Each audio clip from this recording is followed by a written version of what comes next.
கிறிஸ்துக்குள் பிரியமான சகோதர சகோதரிகளே, ECBN நிறுவனத்தினராலே நடாத்தப்படுகிற இயேசுவுக்குள் புதுவாழ்வு என்ற இந்த நிகழ்ச்சி ஊடாக உங்களை சந்திப்பதில் நான் மிகுந்த மகிழ்ச்சி அடைகிறேன். இந்த நாள் ஒரு விசேஷமான நாள். உலக முழுவதும் கிபி என்று சொல்லி கிறிஸ்துக்கு பின் 2025 வருஷத்தின் முதலாவது நாளுக்குள் வந்திருக்கிறோம். ஒரு நியூ பிகினிங் அல்லவா? உலகம் முழுவதும் இயேசுவை விரும்புகிறார்களோ விரும்பவில்லையோ இந்த நாளை சந்தித்தே ஆக வேண்டும் அல்லவா? 365 நாளும் அதைத்தான் சொல்லுகிறது, கிறிஸ்துக்கு பின் இத்தனையாவது வருஷமாகிறது என்று சொல்லி. ஆகவே ஒரு புதிய ஆரம்பத்தை குறித்து நான் உங்களோடு கூட பேசலாம் என்று நினைக்கிறேன்.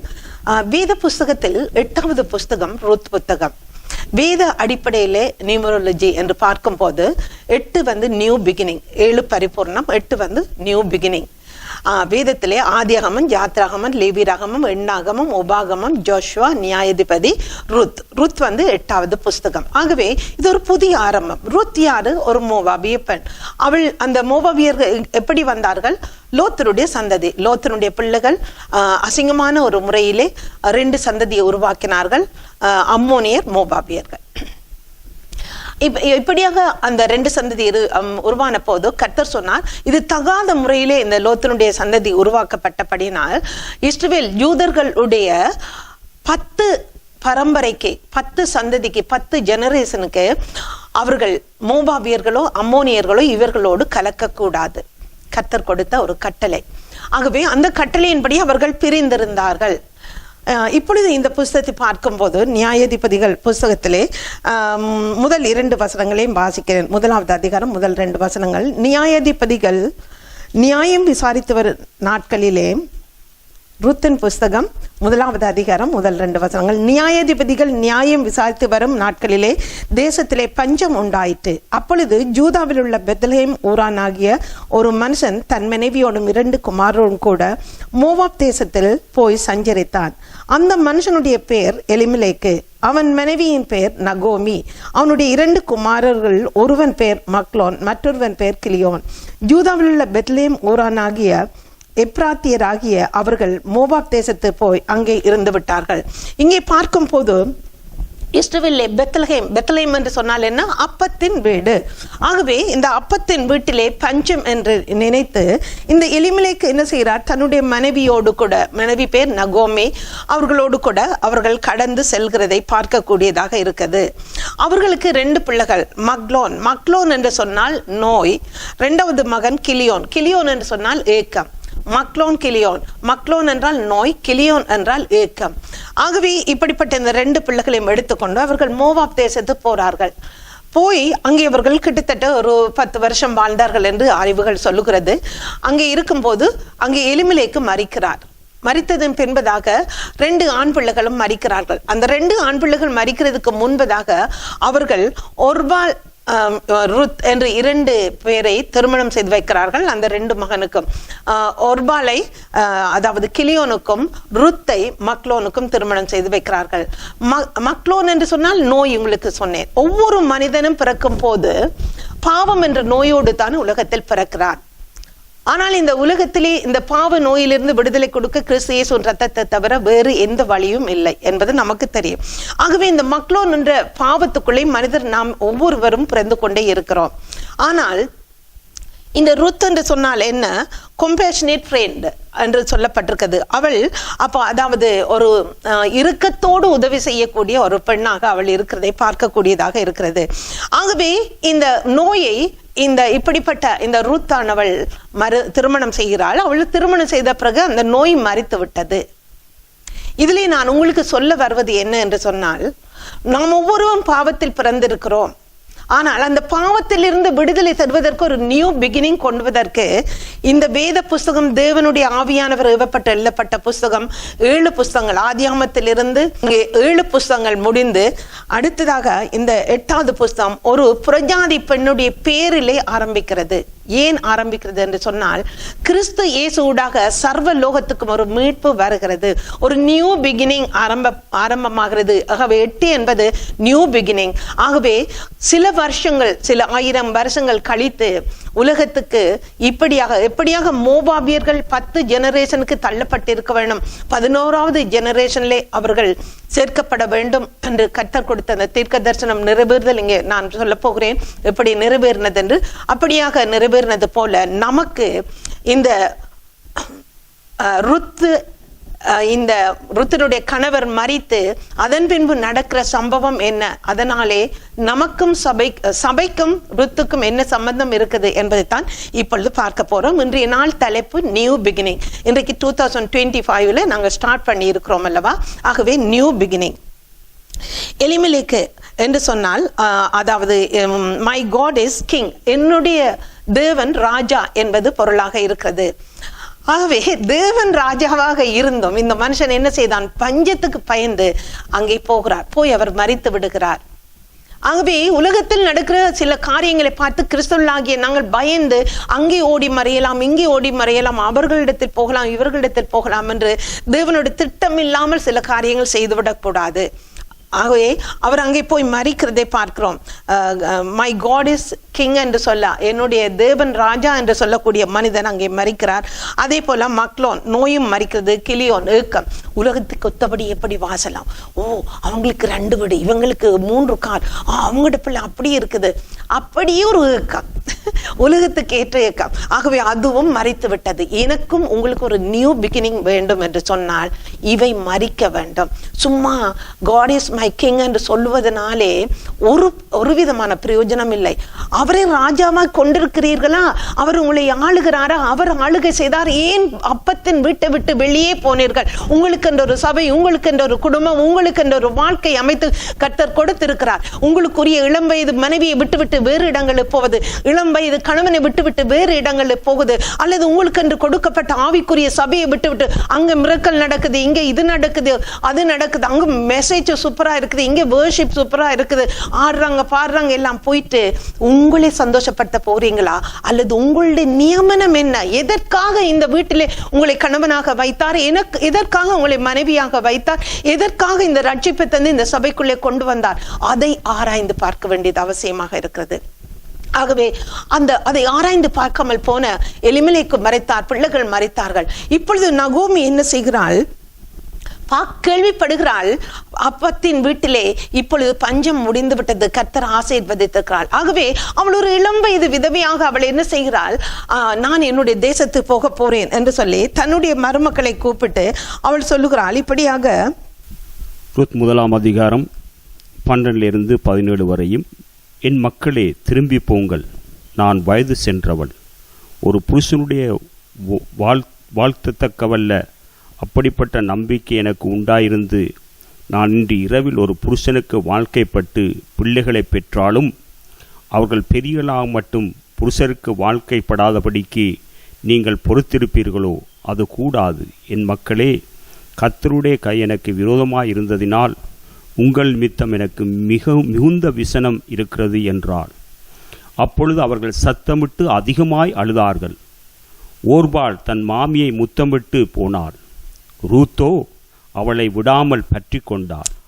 அப்பொழுது அவள், இதோ உன் சகோதரி தன் ஜனங்களிடத்துக்கும் தன் தேவர்களிடத்துக்கும் திரும்பி போய்விட்டாளே, நீயும் உன் சகோதரியின் பிறகே திரும்பிப்போ என்றாள். அதற்கு ரூத், நான் உம்மை பின்பற்றாமல் உம்மை விட்டு திரும்பி போவதை குறித்து என்னோடே பேச வேண்டாம். நீர் போகும் இடத்திற்கு நானும் வருவேன், நீர் தங்கும் இடத்திலே நானும் தங்குவேன். உம்முடைய ஜனம் என்னுடைய ஜனம், உம்முடைய தேவன் என்னுடைய தேவன். நீர் மரணமடையும் இடத்தில் நானும் மரணமடைந்து அங்கே அடக்கம் பண்ணப்படுவேன்.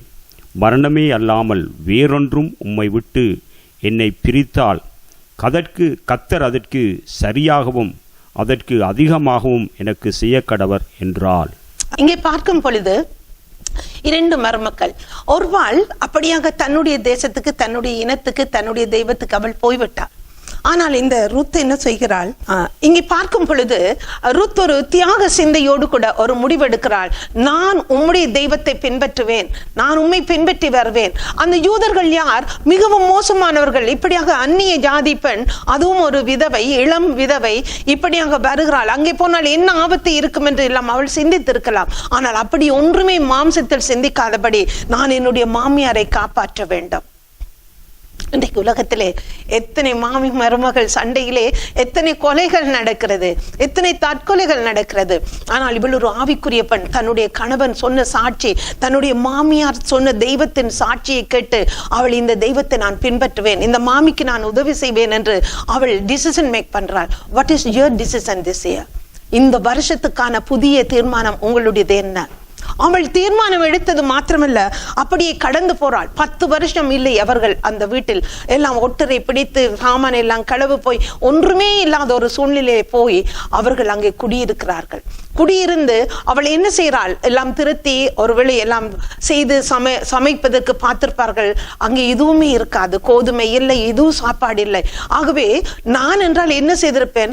மாமியாரே, உங்களுடைய சொந்த ஊர் இது, எனக்கு இங்க ஆக்களையும் தெரியாது, தெருவும் தெரியாது, ஆகவே நீங்க கொஞ்சம் போயிட்டு ஏதாவது வயல்கள்ல ஏதாவது பொறுக்கி கொண்டு வாங்கண்டு. அப்படி அவள் சொல்லவில்லை. மாமியாரை வீட்டில் இருக்க வைத்து விட்டு அடுத்த ஸ்டெப் என்ன செய்கிறாள்? அந்த உஷ்ணத்திலே சென்று நான் கடின உழைப்பேன். தன்னுடைய மாமியை பரிசுத்த ஆவியானவரை துக்கப்படுத்தாதபடி இருக்க வேண்டும். நகோமி பரிசுத்த ஆவியானவர் துக்கப்படுத்தாதபடி இருக்க வேண்டுமானால் அவரோடு கோஆபரேட் பண்ணி நான் நடக்க வேண்டும். அவள் என்ன செய்கிறாள்? தோட்டத்திலே போக வேலை செய்ய போகிறாள். அவளுடைய கீழ்ப்படிதலையும் தியாகத்தையும் பார்த்து கர்த்தர் என்ன செய்கிறார்? அந்த இடத்திலே ஒரு பெரிய ஐஸ்வர்யவான் போவாஸ் அவருடைய தோட்டத்துக்கு கொண்டு போகிறாள். அவள் எதேச்சியா போறது என்றுதான் அவள் நினைத்தாள். ஆனால் இது தேவனுடைய பிளான், பரலோக பிளானின் படி அவள் அங்கே போகிறாள். ஏன் போகிறாள்? அதாவது 10 சந்ததி மோவாபியோடு இணையக்கூடாது. 11வது சந்ததி அந்த வயலுக்குள்ளே இருக்கிறது. ஹல்லேலூயா. 11வது சந்ததி இந்த மோவாபை இணைத்து அந்த இணைப்பிலே ராஜரீகமான அந்த சந்ததி பிறக்க வேண்டும். நித்திய ராஜரீகமான கிறிஸ்து இயேசு அந்த சந்ததியில் பிறக்க வேண்டும். தாவீதின் பின்பதாக தாவீதின் திறவுகோலை உடையவராகிய இயேசு பிறக்க வேண்டும். New beginning. உங்களுக்கு இயேசுவுக்குள் கிறிஸ்துவுக்குள் ஒருவன் இருந்தால் புது சிருஷ்டியா இருக்கிறான். பழையன யாவும் ஒழிந்தன, எல்லாம் புதிதாயின. அவள் அதாவது யாவே தெய்வத்தை, கிறிஸ்து யாவே டிஃபரண்ட் காட் அல்ல, அவர்கள் ஒருவர் ஒரே தெய்வம் தான். என்னை கண்டவன் பிதாவை கண்டான், நானும் பிதாவும் ஒன்றா இருக்கிறோம் என்று இயேசு சொன்னார். ஆகவே அந்த யாவே தெய்வத்துக்கு அவள் பயந்து அந்த கிறிஸ்து வழியிலே அழிந்து போகாதபடி குமாரனை முத்தம் செய்யுங்கள் என்றபடி அவள் தன் வாழ்க்கை பாதையிலே குமாரனை முத்தம் செய்வதற்கு அவள் என்ன செய்தாள்? கடின உழைப்புக்காக போனாள். அங்கே போவாஸ் காத்திருந்தார். போவாசுடைய தோட்டத்தில் போய் அவள் அதாவது தெரிந்து இருந்த அந்த கதிர்களை பொறுக்கி கொண்டிருக்கிறாள். அங்கே அவர்களுக்கு பிரேக் வந்தது, சாப்பாட்டு டைம் வந்தது. அப்பொழுது அவள் தூரமாய் போய் நின்றிருக்க வேண்டும், சாப்பிடுவதற்கு போகிறாள். போன பொழுது பின்பு போவாஸ் அறுக்கிறவள் மேல் கண்காணியாக வைக்கப்பட்ட தன் வேலைக்காரனை நோக்கி, இந்த பெண் பிள்ளை யாருடையவள் என்று கேட்டான். அறுக்கிறவர்கள் மேல் கண்காணியாக வைக்கப்பட்ட அந்த வேலைக்காரன் பிரயுத்தரமாக, இவள் மோவாப் தேசத்திலிருந்து நகோமியோடு கூட வந்த மோவாபிய பெண் பிள்ளை. அறுக்கிறவர்கள் பிறகே அரிக்கட்டுக்களிலிருந்து சிந்தினதை பொறுக்கிக் கொள்ளுகிறேன் என்று அவள் என்னிடத்தில் கேட்டுக்கொண்டாள்.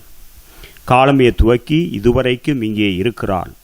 இப்பொழுது அவள் குடிசைக்கு வந்து கொஞ்ச நேரம்தான் ஆயிற்று என்றான். ஆமென். இங்கே பார்க்கும்போது இப்பொழுது அவள் குடிசைக்கு வந்து கொஞ்ச நேரம் தான். இங்க பாருங்க, அந்த மேனேஜர் கூட பயப்படுகிறார்.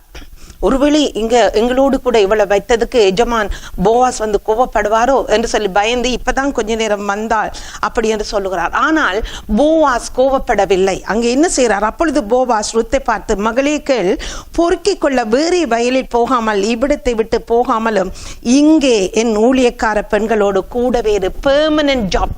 இந்த வருஷத்திலே யூரோப்பில் வாழுகிற அநேக பிள்ளைகள் வேலை இழந்து படிப்பு காரியங்களிலே நம்பிக்கையற்று போய் இருக்கிறீர்களா? இந்த ரூத்தை பாருங்கள், அவள் பொறுக்கத்தான் போனாள். ஆசியர்களாகிய நாம், ஆப்பிரிக்கலாகிய நாம் இங்கே வந்தது பொறுக்கிக் கொள்ளத்தான், வெக்கப்பட முடியாது. உண்மை அதுதான். ஆனால் சொந்த நிலமாக, சொந்த தேசமாக சிட்டிசன்ஷிப்பை கர்த்தர் கொடுத்தார். அவள் பொறுக்க போனாள், ஆனால் அந்த லேண்டுக்கே சொந்தக்காரியாக போறாள். என்ன ஒர்க் பெர்மனன்ட் ஜாப் ஆகிறது, அங்கு வேறு எங்கும் போக வேண்டாம், இங்கேயே இருந்து கொள் என்று சொல்லி அவளுக்கு எக்ஸ்ட்ரா ஆர்டினரி கோதுமை எல்லாம் கொடுத்து அவளை அனுப்புகிறதை நாம் பார்க்கிறோம். ஆகவே அவள் அப்படியாக போய் தன்னுடைய மாமியாரோடு கூட விஷயத்தை பகிர்ந்து கொள்ளுகிறாள். பகிர்ந்து அங்கே போவாஸ் கொடுத்த அந்த கோதுமை எல்லாவற்றையும் கொடுத்த போது 6 படி கோதுமை இருக்குதை அங்கே பார்த்து அவர்கள் ஆச்சரியப்படுகிறார்கள். அது மாத்திரமல்ல, போவாஸ் சொல்லுகிறார், என்ன போவாஸை நான் இயேசு கிறிஸ்துக்கு ஒப்பிடுகிறேன். நகோமி பரிசுத்த ஆவியானவருக்கு, போவாஸ் வந்து இயேசுவுக்கு, ருத் வந்து சபையாகிய நமக்கு. ருத் எவ்வளவு ஹார்ட் ஒர்க் பண்றாளோ அவ்வளவுக்கு மணவாளன் ஆகிய இயேசு கிறிஸ்து போவாஸ் அவளை உயர்த்துகிறதை பார்க்கிறோம். அதே போன்ற மணவாளன் ஆகிய இயேசு கிறிஸ்து நம்மை உயர்த்த வேண்டுமானால் இந்த புதிய வருஷத்திலே ருத்தை போல நாம் இருக்கிறோமா? ருத்தை போன்ற தியாகம் இருக்குதா? ருத்தை போன்று நம்மை சாகடித்து மற்றவர்களுக்காக வாழுகிற அந்த தியாக சிந்தை இருக்கிறதா என்பதை நாம் ஆராய்ந்து பார்க்க வேண்டும். ஒரு சிம்பிள் பிகினிங்காக இருக்கலாம், ஒரு சாதாரண ஆரம்பமாக இருக்கலாம் உங்களுடைய வாழ்க்கை. ஆனால் அதே இடத்துல உங்களுக்கு பெர்மனன்ட் ஆக்கி தருவார். நமக்கு இயேசு கிறிஸ்து ஒரு சிம்பிள் பிகினிங்காகத்தான், ஒரு சாதாரண மனிதனாக பூமியிலே வந்து நம்மை, சாதாரணமான நம்மை ராஜரிகம் உள்ள ஆசாரிய கூட்டமாக மாற்றி நித்திய ஜீவன் வரைக்கும் நடத்தி கொண்டிருக்கிறார். அதே போன்று இந்த 2025 உங்களுக்கு ஒரு நல்ல ஆரம்பமாக இருக்க வேண்டும் என்றால் இந்த ரூத்தினிடத்தில் நாம் கற்றுக்கொள்வது என்ன? அவள் பொறுக்க போனாள், ஆனால் அந்த இடம் அவளுக்கு சொந்த வேலைக்கு, அவளுக்கு அங்கே ஒரு நல்ல பெர்மனன்ட் ஜாப் கிடைக்கிறதை பார்க்கிறோம். அவள் போவாஸ் சொல்லிவிட்டார், வேறு எங்கும் போக வேண்டாம், நீ இங்கே இருந்து கொள்ள என்று சொல்லி. அது மாத்திரமில்லை, யூதர்களுக்குன்னு ஒரு கலாச்சாரம் இருக்குது. நடந்த சம்பவத்தை அங்கே நகோமிக்கு அவள் வந்து சொன்ன போது, நகோமி as a US lady அவன் என்ன செய்யறா, எங்களுடைய கலாச்சாரத்தில் இப்படி ஒன்று இருக்குது, நீ இன்றைக்கு இரவிலே இப்படியாக ஆயத்தமாகி சென்று, நீங்கள் அதை வாசிக்க வேண்டுமென்றால் 2ஆம் அதிகாரத்திலே நீங்கள் வாசிக்கலாம், 20 இருந்து நீங்கள் அதை வாசிக்கலாம். அங்கே அவள் யூத கலாச்சாரத்தின்படி நீ இன்றைக்கு இப்படியாக போய் சில காரியங்களை செய்ய என்று சொன்ன போது அது ஒரு ஆபத்தான காரியம். பழக்கம் இல்லாத அவளுக்கு, யூத கலாச்சாரம் தெரியாத ரூத்துக்கு அவள் என்ன செய்தார்? ஹோலி ஸ்பிரிட் சொல்றதுக்கு கீழ்ப்படிந்தாள். நகோமி ஹோலி ஸ்பிரிட் சொன்ன பரிசுத்த ஆவியானவர் சொன்னதுக்கு தனக்கு ஆபத்து வருமோ என்று சொல்லி அவள் பயப்படவில்லை. என்னுடைய மாமி சொல்லுகிறார், பரிசுத்த ஆவியார் நடத்துகிறார், நான் கீழ்ப்படிய வேண்டும் என்று சொல்லி அவள் கீழ்ப்படிந்த அந்த காரியத்தை செய்த போது அந்த போவாஸ் என்ன செய்கிறார்? அந்த அதிகாலை வரைக்கும் அவளை அந்த தோட்டத்திலே தங்க வைத்து அவளுக்கு திரும்பமாக கோதுமையை கொடுத்து, நீ வீட்டை போயிடு, நான் என்னை விட உங்களுடைய குடும்பத்தில் நெருக்கமான ஒருவர் இருக்கிறார், அவருக்கு பேர் ஓய் என்பது. ஆகவே அவரோடு கொஞ்சம் பேசி, அவர் ஒருவேளை உங்களுடைய தோட்டத்தை வாங்கி உன்னை திருமணம் செய்ய ஆயத்தமாக இருப்பார் என்றால் அவர் செய்யட்டும். இப்படி ஒரு நீதிமன்ற காலத்தில் இருக்குமா? பயங்கரமான ஒரு சூழ்நிலை இருந்தது. ஆனால் அவளை பத்திரமாக அந்த இரவிலை பாதுகாத்து இருட்டோடு அவளை எழுப்பி அவளுக்கு கோதுமையை கொடுத்து வீட்டை போவிட, ஒரு சொந்த தங்கச்சியை நடத்துவது போல, ஒரு சொந்த பிள்ளையை நடத்துவது போல அந்த மணவாளன் ஆகிய போவாஸ் நடத்தினார். ஏசப்பாவும் எங்களை தான், நாங்கள் பாவிகள், நாங்கள் பொறுக்க இந்த பூமியிலே பாவத்தினாலே அலங்கோல ஒன்றுக்கும் தகுதி இல்லாதவர்கள், அறிவில் குறைந்தவர்கள், ஞானத்தில் குறைந்தவர்கள், வசதியில் குறைந்தவர்கள், எல்லாவற்றிலும் தேவனுக்கு பிள்ளைகளாக மாறுவதற்கு தகுதியே இல்லை. அப்படிப்பட்ட என்னையும் உங்களையும் தேவனுடைய பிள்ளைகள் ஆக்கும் படிக்க கிறிஸ்து இயேசு இந்த பூமிக்கு வந்து நமக்கு அந்த பரிசுத்த ஆவியானவரை நமக்கு கொடுத்து கோதுமை ஆகிய இந்த வேத வசனத்தை மடி நிறைய போட்டு போட்டு கொடுக்கிறார். அதை கேட்டு கேட்டு கிறிஸ்தவர்களே, நீங்கள் கொழுத்து போய் இருக்கிறீர்களா அல்லது மற்றவர்களுக்கு ஷேர் பண்ணுகிறீர்களா, பகிர்ந்து கொடுக்கிறீர்களா? உங்களுக்கு கொடுத்த பணம், உங்களுக்கு கொடுத்த தேவனுடைய நாலேஜ், உங்களுக்கு கொடுத்த சுகபல ஆரோக்கியம், இதை மற்றவர்களுக்கு பகிர்ந்து கொடுக்க வேண்டும். உங்களுடைய பொசிஷன்ல, என்ன பொசிஷன்ல உங்களை கர்த்தர் வைத்திருக்கிறாரோ அந்த பொசிஷன்ல எப்படியாவது கர்த்தருக்காக உழைப்பேன் என்று நீங்கள் எழுந்தால் அவர் உங்களை 5 அப்பம் 2 மீனை பிட்டு 5000 பேருக்கு மேலாக பகிர்ந்து மிகுதியானதை 12 கூடு நிறைய எடுக்க வைத்தார் அல்லவா? அப்படி உங்களுடைய வாழ்க்கை ஆசீர்வதிப்பார். இந்த புதிய வருஷத்திலே இந்த ரூத்தின் இடத்தில் நாம் கற்றுக்கொள்வது என்ன? அவள் ஆபத்துக்கு பயப்படாதபடி அவள் கீழ்ப்படிந்து நடந்தாள். நடந்த போது அந்த ஒய் என்ற மனிதன் அதை ஏற்றுக்கொள்ள மாட்டேன் மாட்டேன் என்று விட்டார். அவர் ஏற்றுக்கொள்ள மாட்டேன் என்று சொன்ன போது போவாஸ் அவளை திருமணம் பண்ணி அங்கே என்ன நடக்கிறது, அவளுக்கு பிள்ளை பிறக்கதை பார்க்கிறோம். 4வது அதிகாரம். ரூத்தை விவாகம் பண்ணினான், அவள் அவனுக்கு மனைவியானாள். அவன் அவளிடத்தில் பிரவேசித்த போது அவள் கற்பம் தரித்து ஒரு ஆண் பிள்ளை பெற கர்த்தர் அனுக்கிரகம் பண்ணினார். அப்பொழுது ஸ்திரீகள் நகோமியை பார்த்து, சுதந்திரவாளி அற்றுப்போகாதபடிக்கு இன்று உனக்கு தயவு செய்த கர்த்தருக்கு ஸ்தோத்திரம்.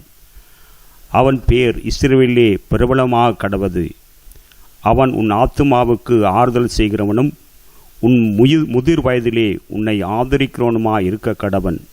உன்னை சிநேகித்து 7 குமாரரை பார்க்கிலும் உனக்கு அருமையாயிருக்கிற உன் மருமகள் அவனை பெற்றாளே என்றார்கள். நகோமி அந்த பிள்ளையை எடுத்து தன் மடியிலே வைத்து அதை வளர்க்கிற தாயானாள். அயல் வீட்டுக்காரிகள் நகோமிக்கு ஒரு ஆண் பிள்ளை பிறந்ததென்று வாழ்த்தி அதற்கு ஓபேத் என்று பெயரிட்டார்கள். அவன் தாவீதின் தகப்பனாகிய ஈசாயின் தகப்பன். ஹல்லேலூயா. பாருங்கள், ஒரு ராஜ சந்ததி பிறக்குகிறது. பொறுக்க வந்த ருத்து அவளுடைய தியாக சிந்தையும் அவளுடைய கீழ்ப்படிதலும் அவளுடைய பரிசுத்த நடக்கையும், இந்த 3க்கும் கர்த்தர் என்ன பிரதிபலிப்பை கொடுக்கிறார். அங்கே ஓபேத் அவளுக்கு பிறக்கிறார். பிறந்த போது ஓபேத் என்ன செய்கிறார், ஈசாய் தாவீதின் தகப்பன் ஈசாயை பெற்றெடுக்கிறார். பாருங்கள், ஏன் இந்த ஒரு ருத்தினுடைய கீழ்ப்படிதல் ஒரு ராஜ சந்ததி உருவானது. நீங்க உங்களை இயேசு கிறிஸ்துவானவர் ஒரு ராஜ சந்ததியில் இணைத்திருக்கிறார். இந்த புதிய வருஷத்திலே ராஜா போல நடக்க போறீர்களா, அல்லது பொய் சொல்றது, திருடுறது, இச்சிக்கிறது, விவசாயம் பண்ணுகிறது, ஒரு பாலுறவு, குடி வெறி, போதை வசை, இப்படி பலவிதமான அடிக்ஷன்ஸ் இருக்கிறது.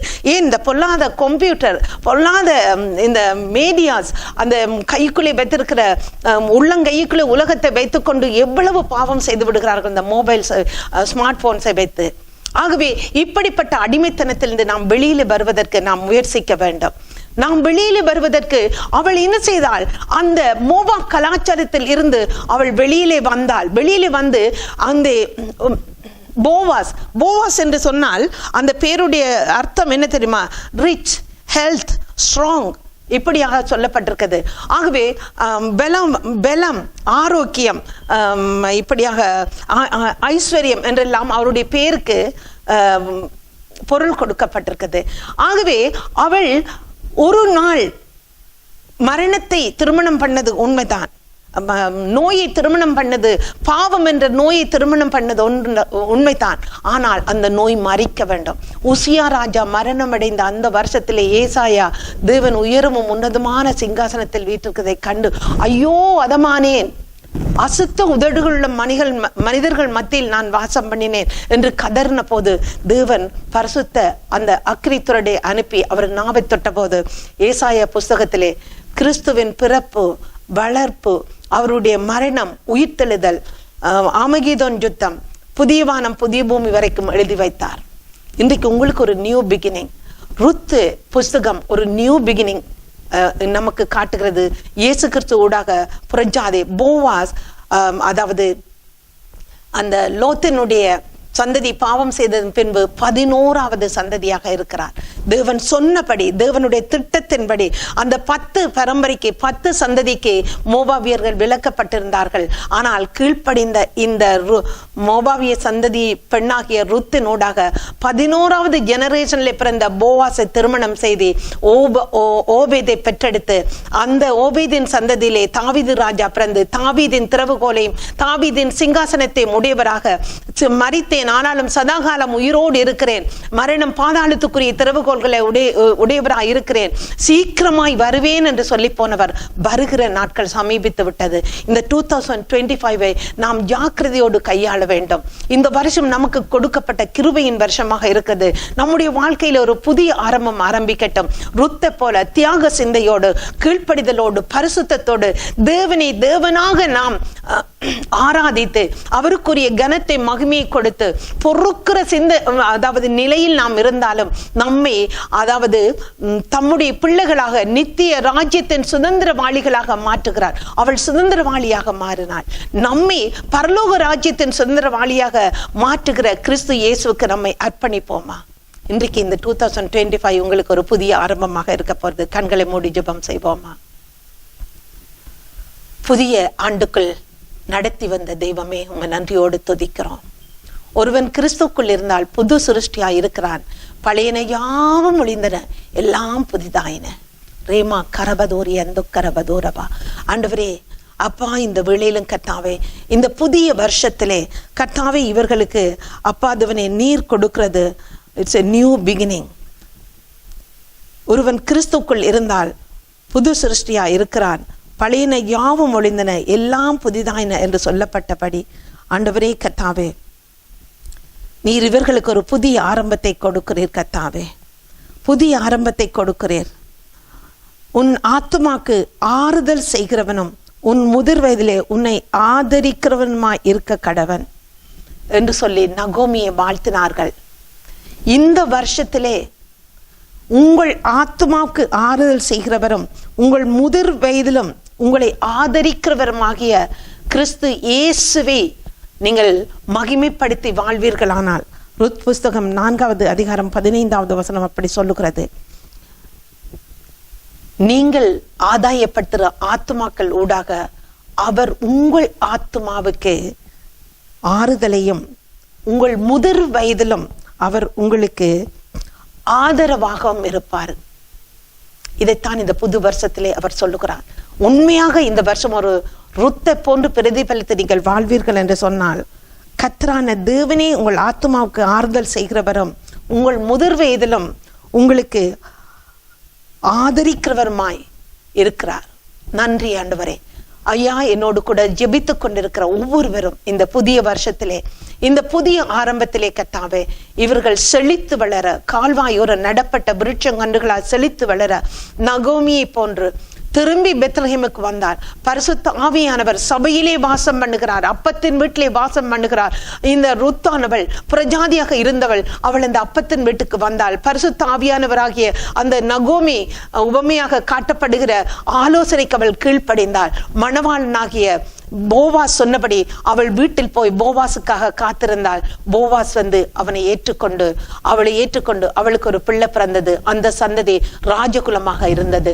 அப்படியாக இவர்களை நான் ஆசீர்வதிக்கிறேன் ஆண்டவரே.